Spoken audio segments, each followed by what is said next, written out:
Mask লাগায়া কোনো লাভ নেই। আমি তোমারে যেদিন আসছো সেদিনই চিনতে পারছি, তাই লুকায়া লাভ নেই। তুমি কি এই বাড়ির জামাই? কথা বলতেছো না কে? তুমি কি এই বাড়ির জামাই? তুমি এইখানে কেন? তো এখানে থাকবো না কই থাকবো? তুমি যে বিদেশে গেলা তারপরে কোনো খোঁজ খবর নিছো? তোমারে যে এত টাকা পয়সা ঋণ ফিন কইরা সবার থেকে নিয়ে দিছি, তুমি তো যাইয়া একটা হাওয়া হয়ে গেছো গা। আমি তো মনে করছি তুমি আর বাইচেই নেই। কি করবো, একটা বাচ্চা নিয়ে তো নিজে বাইচে থাকতে হইব না, এই জন্যই এই বাসায় এসে কাজ নিছি। তুমি ওর পা ধরছিলা কেন? কি বলেন আব্বাইরি? আমি কেন ওর পা ধরতে যাব? তুমি হঠাৎ করে এরকম ক্রেজি হয়ে গেলে কেন? হয় ক্রেজি হব না? আপনি তো ক্রেজি হওয়ার কথাই বললেন। তুমি ওর পা ধরো নাই? কেন আমি ওর পা ধরতে যাব? ধরো নাই? লাস্ট এর শেষবারের মতো বললাম, তুমি কি ওর পা ধরো নাই? আমি কেন ওর পা ধরতে যাব? ওর মতো একটা গরিবের পা আমি কেন ধরতে যাব? এই যে আমার আব্বা মনে হয় আমার জামাইরে নিয়ে আসছে। আসো জামাই আসো। কেমন আছো তুমি? ভালো আছি। এই নাও লাগেজটা, নিয়ে ভিতরে নাও। এই মর্জিনা, মর্জিনা, জি ম্যাডাম। লাগেজটা ভিতরে নাও। আচ্ছা ঠিক আছে।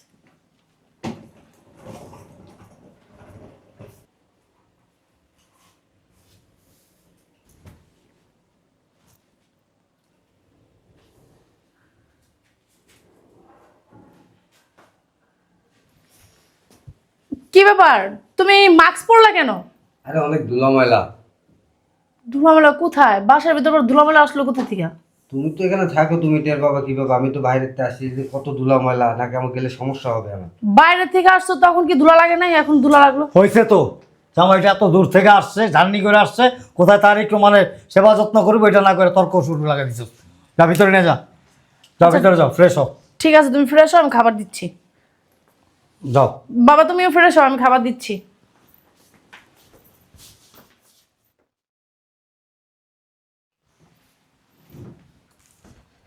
কি ব্যাপার, তুমি এইখানে? আর আমি সারা বাড়ি তন্ন তন্ন করে খুঁজতেছি তোমার। কেন? খুঁজতেছি, এতদিন পর বিদেশ থেকে আসলাম, হুম। দুজন একসাথে বলবো, কথাবার্তা বলবো। ও তুমি ঘুমাইতেছিল তো, তার জন্য আমি মোবাইল টিপতেছি, ডিস্টার্ব হবে দেখে আমি এখানে এসে মোবাইল টিপতেছি বসে বসে। আমি তো মনে করছি যে তুমি আমার পাশে ঘুমায় থাকবা, আর আমি ঘুম থেকে উঠে দেখতেছি যে তুমি নাই। ও ঠিক আছে, আমার ভুল হয়েছে।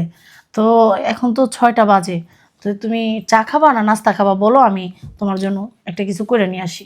এখন কিছুই খাবো না, শুধু ফ্রেশ এক গ্লাস পানি খাবো। ও আচ্ছা ঠিক আছে, আনতেছি, দাঁড়াও। এই মর্জিনা, মর্জিনা। আরে ওকে কেন ডাকতেছো? ডাকলে ও তো বাসার কাজ করে, তো ওকে ডাকবো না কাকে ডাকবো? আরে তুমি নিয়ে আসো না এক গ্লাস পানি। আমার মানে বসলে আর উঠতে ইচ্ছা করে না, তুমি তো জানোই। মর্জিনা, এক গ্লাস পানি নিয়ে আসো তো, এক গ্লাস পানি নিয়ে আসো তোমার স্যারের জন্য। প্রচন্ড ময়লা লাগতেছে বাসায়। কি ব্যাপার, ঘর বাড়ি ঝাড়ো না নাকি? তুমি বাসার ভিতরে মাস্ক পরতেছ, আমি বুঝলাম না কিছু। কোথায় তুমি ময়লা দেখো? এই যে পানি। আচ্ছা পানি দেখো, ঠিক আছে তুমি যাও। দাঁড়াও, যাবে কেন? মর্জিনা, মর্জিনার সাথে তুমি পরিচয় হও, ও আমার বাসায় কাজ করে, তো পরিচয় হবে না? সেটা না করে তুমি ওর মুখ ঢেকে রাখছো কেন? আর এই মর্জিনা শোনো, তোমার স্যারের নাকি শুধু ময়লা লাগতেছে, একটা কাজ করো, তুমি কালকে বাসাটা পুরো ঝাইরো, ঠিক আছে? ঠিক আছে। ঝাড়লে তোর ময়লা থাকবে না। দেখো না, শুধু শুধু মাস্ক পরে, বাসার ভিতরে কেউ মাস্ক পরে? তো কালকে বাসাটা সুন্দর করে ঝাইরা মুছা টুচা দিও, ঠিক আছে? আচ্ছা ঠিক আছে। আচ্ছা যাও তুমি। আচ্ছা ঠিক আছে। আচ্ছা এই কাজের মেয়েটা কয় মাস হয়েছে তোমার কাজে রেখেছো? 6 মাস হয়েছে কাজ করতেছে। আর জানো, মেয়েটা খুব ভালো এবং কি অনেক ভদ্র। আমি মানে এরকম মেয়ে আমি কোনো জায়গায় দেখি নাই। ও অনেক ভদ্র একটা মেয়ে। ভদ্র? ওর চেহারা দেখলে বোঝা যায় যে চোর। এই যে মানুষের সাথে আমি যখন বিদেশে ছিলাম, বিভিন্ন ধরনের মানুষের সাথে আমার চলাফেরা, আমি তো জানি। এই চেহারা দেখলে বোঝা যায়, দেখবা যে কোন ফাঁকে টাকা পয়সা স্বর্ণ গয়না নিয়ে ভাইগে গেছে।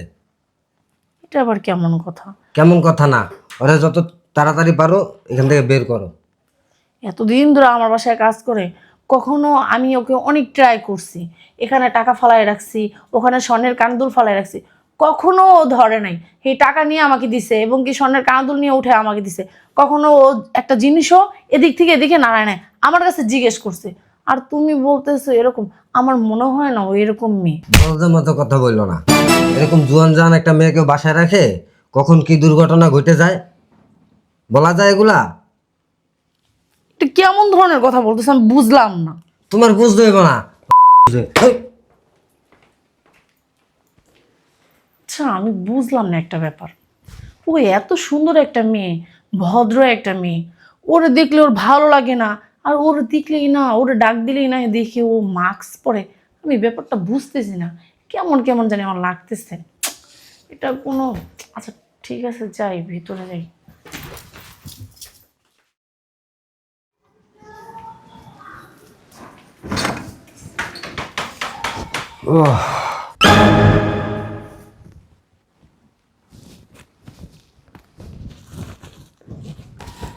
মাস্ক লাগায়া কোনো লাভ নেই।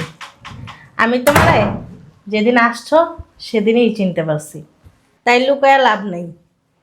তুমি কি এই বাড়ির জামাই? কথা বলতেছো না কে? তুমি কি এই বাড়ির জামাই? তুমি এইখানে কেন? তো এখানে থাকবো না কই থাকবো? তুমি যে বিদেশে গেলা তারপরে কোনো খোঁজ খবর নিছো? তোমারে যে এত টাকা পয়সা ঋণ ফিন কইরা সবার থেকে নিয়ে দিছি, তুমি তো যাইয়া একটা হাওয়া হয়ে গেছো গা। আমি তো মনে করছি তুমি আর বাইচেই নেই। কি করবো, একটা বাচ্চা নিয়ে তো নিজে বাইচে থাকতে হইব না? এই জন্যই এই বাসায় এসে কাজ নিছি।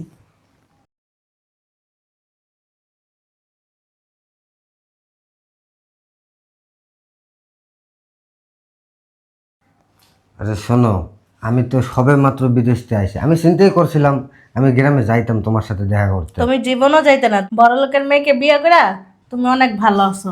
তুমি আমার সন্তানরাও ভালোবাসো না, আমারও ভালোবাসো না। চুপ চুপ। এই কথা যদি আমার শ্বশুর আর আমার স্ত্রী জানতে পারে তাহলে আমার খবর আছে।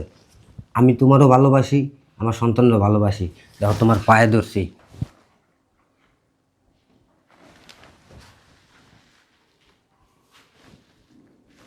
তুমি কেউ রে কিছু জানেও না, তাইলে কিন্তু আমার খবর করে নেবো ওরা। তুমি আনতে যাও গা, আমি গ্রামে যাবো। যাও গা, প্লিজ যাও গা।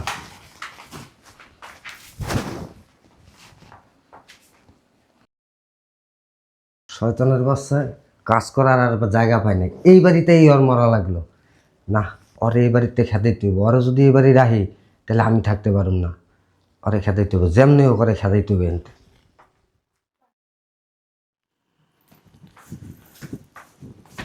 বাবা এই জায়গায় বসে রইছো, তোমার না একটা কথা বলবো। বল। বলবো বলবো বলা হয় না, তাই যেহেতু আজকে সুযোগ পেয়েছি কথাটা বলেই ফেলি। তোমার জামাই না কিরকম জানি মানে একটা ব্যবহার দেখে না, মানে আমি কি বলবো, ওই যে বাসায় বসে কি কেউ মাস্ক পরে, ও না কাজের মেয়েটারে দেখলেই না তাড়াহুড়ো করে মাস্কটা পরে, আবার কাজের মেয়েটারে বলতেছে কি বাসা থেকে বের করে দিতে। মানে আমি বুঝতেছি না ব্যাপারটা কি। আসলে আমার কাছেও কেমন জানি মনে হইতেছে। আমি বের হইতেছিলাম, হঠাৎ করে দেখলাম যে কাজের মেয়েটার সাথে কথা বলতেছে। কথা বলতে বলতে এক পর্যায়ে হ্যাঁ কাজের মেয়ের পা ধরে বসা, আমি কীরকম কান্না কান্না একটা ভাব এরকম। তারপরে এর আগে কি করছে, ও যখন কথা বলতেছে একটু জোরে জোরে কথা বলবে, ও এদিক ওইদিক তোর জামাই তাকায় মুখ চেপে ধরছে। কাজের মেয়ের হ্যাঁ, মানে কথা বলতে দিতেছে না। মর্জিনার মুখ চেপে ধরছে। ওর পরে কি করছে, মানে ও যখন মানে করতেছে, মানে মনে হইতেছে যে কোনো কিছু বলতে চাইতেছে, ও না করতেছে আর কি, না শুনবে না। পরে লাস্টে কি করছো, মানে পা ধইরা বসে পড়ছে। বিষয়টা খুব ক্রিটিক্যাল, আমি ওইটাই ভাবতেছিলাম। আসলে কি আব্বু কি বলবো, ও মেয়েটারে দেখলে জানি কিরকম কিরকম করে, আবার মেয়েটারে বলতেছে বের করে দিতে। আমার না কিরকম জানি একটা সন্দেহজনক লাগতেছে। কি করা যায় বলতো? আচ্ছা এটা কাজ করো, তুমি মর্জিনারে ডাকো। That's good idea. হ্যাঁ মর্জিনা, হ্যাঁ মর্জিনা,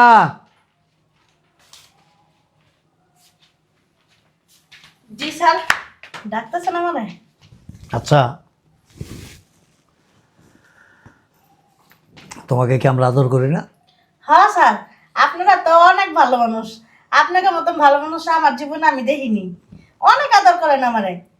তোমার মনে হয় যে আমরা তোমাকে আদর করি? হ্যাঁ আমি বা ও সবাই তো আদর করি, তাই না? হ্যাঁ স্যার। তোমার প্রতি আমি বা ও, আমরা এই বাসার যারা আছি, কেউ কি কোনো রকম কোনো অযত্ন অবহেলা করি তোমাকে? না স্যার। আচ্ছা, আমরা যদি কোনো কথা তোমাকে জিজ্ঞেস করি, কোনো প্রশ্ন করি, তুমি কি সত্যি সত্যি উত্তর দিবা? হ্যাঁ সত্যি বলতেছো তো? হ্যাঁ স্যার। আর আমাদের কিন্তু তোমার উপরে খুব বিশ্বাস, খুব আস্থা। আমরা এটুকু জানি যে তুমি অন্তত আমাদের কাছে কোনো কিছু গোপন রাখবা না বা লুকাইবা না। এই বিশ্বাসটাকে আমরা তোমার উপর রাখতে পারি? হ্যাঁ। That's good. আচ্ছা, ওর হাজবেন্ডে কি তুমি চিনো?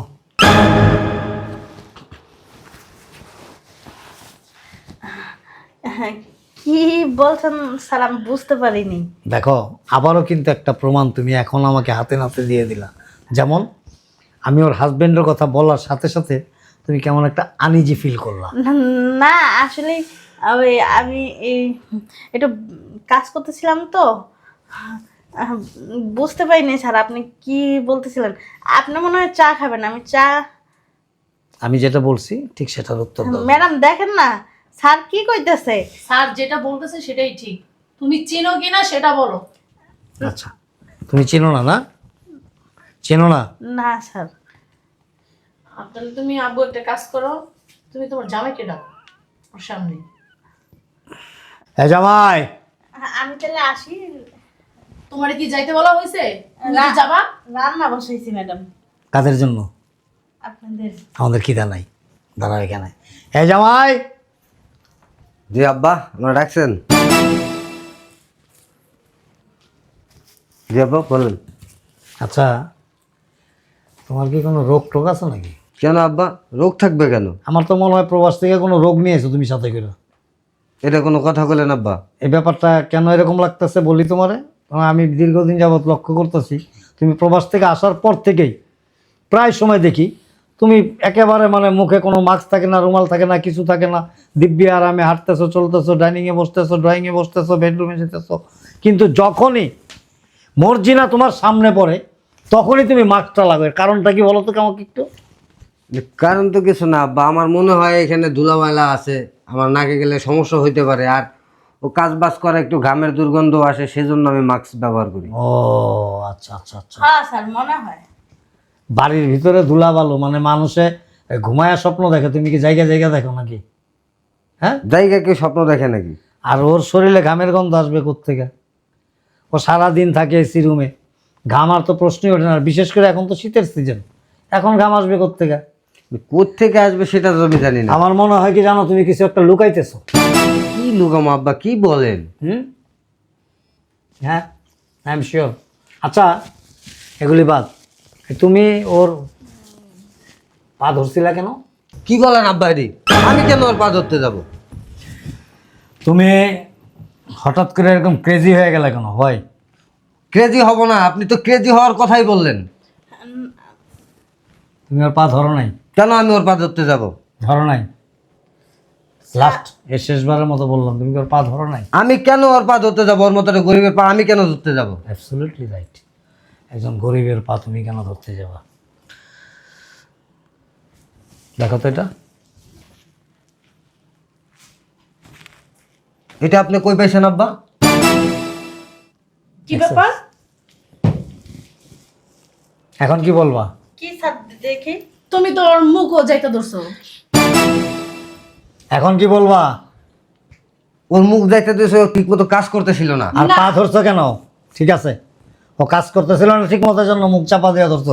পা ধরছিলা কেন? পা ধরছে, পরে ওখানে ব্যথা পাইছে, সেজন্য দেখতে গেছি। পয়রা ব্যথা পাইছে, এটা কি এইটাখানে কি এটা বোঝা যায়? হ্যাঁ, তুমি একটা কান্না কান্না সরে ছাস করে গিয়ে পাটা জড়ায় ধরলা। কি বলবা? শোনো, একটা কথা বলি তোমাকে, একটা সত্যকে ঢাকতে গিয়া 5টা মিথ্যার আশ্রয় নিতে হয়। আর এই 5টা মিথ্যার সাথে আর ওই একটা 6টা যোগ হয়ে কী হয় জানো, বিশাল একটা আকার ধারণ করে। এই কাজটা কখনো করবা না। তুমি এখনও সময় আছে, সত্যি করে বলো যে আসলে কি তোমার সাথে ওর কি কোনো সম্পর্ক আছে, তোমার কোনো রিলেটিভ বা তোমার পূর্ব পরিচিত কি না। তুই কি বলবি না? তোরা কিন্তু অনেক বিশ্বাস করি আমরা। বলবি না? স্যার আপনি আমার মাফ করে দেন, আমি আপনাদের সাথে মিথ্যা কথা কইতে পারবো না। বল। আর তুমিও আমার মাফ করে দাও, ও আমার স্বামী। কি বলে? কি বলবো এখন? ও তোমার স্বামী মানে? হ ম্যাডাম, আমার একটা বাচ্চাও আছে 4 বছরের। ও 3 বছর আগে বিদেশে গেছে। আমি অনেক রেন্ট ফেন্ট করে ওরা টাকা দিছি, ও ওই টাকা দিয়ে বিদেশ গেছে। যাওয়ার পর আমার আর খোঁজ খবর নেয় নেই। ও কি বলতেছে? ও কি বলতেছে? আপনারা ওরা কিছু বললেন না, আমি চলে যেতেছি। আমি আপনার সংসারে কখনো আসবো না ম্যাডাম। আপনি আমার মুখের দিকে তাকায় ওনারা মাফ করে দেন। দোষ তোমার না, দোষটা ওর। তুমি যাও, এখান থেকে যাও, এখান থেকে তুমি যাও, কিছু বললেন না ওনারা। তুমি এখান থেকে যাও, তুমি যাও, রান্নাঘরে যাও, যাও। যাও এখান থেকে যাও। এই যে বিশিষ্ট ভদ্রলোক, ওঠেন। প্রত্যেকটা কথাই তো সত্য যে বইলা গেল মর্জিনা। হ্যাঁ, হ্যাঁ সত্য। তাহলে এই সত্যটারে লুকায়া, সত্যটারে গোপন করে তুমি ওর জীবনটা কেন নষ্ট করলা, আর ওর জীবনটাই কেন নষ্ট করলা? তুমি একটা মানুষ 2-2টা জীবন ধ্বংস করে দিলা, কেন করলা? বাবা, আপনারা যখন জানিয়ে ফেলছেন এখানে আর লুকোচুরির কিছু নাই। আমার স্ত্রী আমার টাকা দিয়েছিল বিদেশ যাওয়ার জন্য, কিন্তু ওই টাকায় আমার বিদেশ যাওয়া হতো না। আমি আপনার মেয়ের সাথে পরিচয় হওয়ার পরে আমি লোভে পড়ে যাই আপনার সম্পত্তির, যে কারণে আমি আপনার মেয়েকে বিয়ে করি, লোভের কারণে। আর আপনার মেয়েকে যদি আমি বিয়ে না করতাম আমার স্বপ্ন পূরণ হতো না, আমি বিদেশ যেতে পারতাম না। সেজন্যই আপনার মেয়েকে আমার বিয়ে করা। মানে নিজের স্বার্থের জন্য অন্যের ধ্বংস ডেকে আনলা নাকি? আসলে কি জানো, তোমার মতো এরকম বহু মানুষ আছে তারা নিজের স্বার্থটাই বড় করে দেখে। ঠিক আছে, কি করবি এখন? তুমি ভালো বুঝো, তুমি খোঁজ খবর না নিয়ে না যাই না, একটা ছেলে ভালো এইগুলা বইলা তখন বিয়ে দিয়ে দিছো। এখন তুমিই বুঝো তুমি কি করবা। শোনো, ন্যায্য বিচার করতে গেলে কখনো আত্মীয় স্বজন, সন্তান, স্ত্রী, মা বাবা, ভাই বোন কারো পক্ষ নেওয়া যায় না। বিচার খুব মারাত্মক লেভেলের একটা জিনিস এটা। আর এই বিচারকের বিচারটাই শেষ দিনে খুব ভয়াবহ হবে যদি বিচারক ন্যায্য বিচারটা না করে। তুমি ওই মেয়েটা যেহেতু তোমার জন্য এত কিছু করছে, জান জীবন দিয়ে তোমাকে ভালোবাসছে, এখনো বাসে, সো তাকে নিয়ে তোমার বাকি জীবনটা পার করতে হবে। তুমি ওর কাছে চলে যাও। কি বলতেছো তুমি বাবা? এটাই সত্যি। কারণ ও অনেক স্বপ্ন নিয়ে, অনেক আশা নিয়ে ওরে ভালোবাসছে এবং তার সর্বস্ব দিয়া ওরে প্রতিষ্ঠিত করার জন্য চেষ্টা করছে। এই মেয়ের মতো ভালো ওকে আর কেউ বাঁচতে পারবে না, আমার মনে হয় না। তুইও পারবি না, আরও কেউ পারবে না। তুমি এখন উচিত, যেহেতু এই মেয়েটা তোমাকে জান জীবন দিয়া ভালোবাসে, মন প্রাণ দিয়া ভালোবাসে, আর তোমাকে ছাড়া সে কিছু বুঝে না, অন্য পুরুষও সে তার জীবনে জড়ায় নাই, তুমি ওই মেয়েকে নিয়ে বাকি জীবনটা কাটাও, সংসার জীবন শুরু করো আবার নতুন করে। আমাদের কারো কোনো আপত্তি নেই। আসলে বাবা আমি ভুল করে ফেলছি, আমি না বুঝা ভুল করে ফেলছি। আমি লোভে পড়ে গেছিলাম, আর লোভের কারণে আজকে আমি এই কাজগুলো করছি। ঠিক আছে, তো আমার মাফ করে দিন। ওকে, থ্যাংক ইউ। তোমার কাছে আমি মাফ চাই। আর আমার কারণে তোমার লাইফটা নষ্ট হয়ে গেল, যদি পারো আমার মন থেকে ক্ষমা করে দিও। আমি আসি। শোন, একটা কথা বলি, ভালো তারই বাসা যায় যে বিপরীত ভালোবাসতে জানে। তারে ভালোবাসা উচিত না যে বিপরীত ভালোবাসতে জানে না। ওই মেয়েটা সত্যিকার অর্থে ওরে ভালোবাসে। এত কিছুর পর, এত দিনের ব্যবধানের পরও ওই মেয়েটা ওরে মনে রাখছে এবং ওই মেয়েটা মনে প্রাণে ওরে এখনও চায়। সো বাকি জীবনটা ওরা যদি একসাথে থাকে না, সুখে কাটাইতে পারবো। আর অন্যের সুখ সবসময় কামনা করবা। আসো।